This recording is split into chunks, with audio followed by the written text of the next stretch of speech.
দুরুদ, ইস্তেগফার, দোয়া ইউনুস, এই তিন আমল পাশাপাশি ইয়াজাল জালাল ওয়াল ইকরাম, এই চারটা জিনিসকে এমনভাবে ধরছে, বিশেষ করে দুরুদ, স্পেশালি সারাক্ষণ দুরুদ। আল্লাহ রাব্বুল আলামিন এমনভাবে সহযোগিতা করেছেন, এমনভাবে উদ্ধার করেছেন যে কল্পনা করলে অবাক লাগে এখন যে এটা কিভাবে সম্ভব। ভাইরা আমার, এক সাহাবী নবী করিম সাল্লাল্লাহু আলাইহি ওয়াসাল্লামের কাছে এসে বলছি, ইয়া রাসূলুল্লাহ, আমি যে দোয়া করি এই দোয়ার মধ্যে আমি নিজের জন্য করব, আমার ছেলে মেয়ের জন্য করব, অনেক কিছু করব, এটা সেটা, রিজিক চাইবো, সুস্থতা চাইবো, অনেক কিছুই তো আল্লাহর কাছে চাইবো। আপনি তো আল্লাহর রাসূল, আপনার জন্য দোয়া করলে আমাদেরই লাভ, একবার দোয়া করলে আল্লাহ 10 বার রহমত নাজিল করবেন, তো আপনার জন্য আমার দোয়ার ভিতরে কত পার্সেন্ট রাখবো?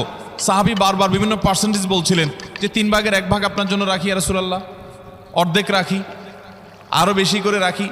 তিনি যত বলছেন নবী করিম সাল্লাল্লাহু আলাইহি ওয়াসাল্লাম আরও বাড়ানোর জন্য তাকে উৎসাহ দিচ্ছিলেন। এক পর্যায়ে যখন তিনি বললেন, ইয়া রাসূলুল্লাহ,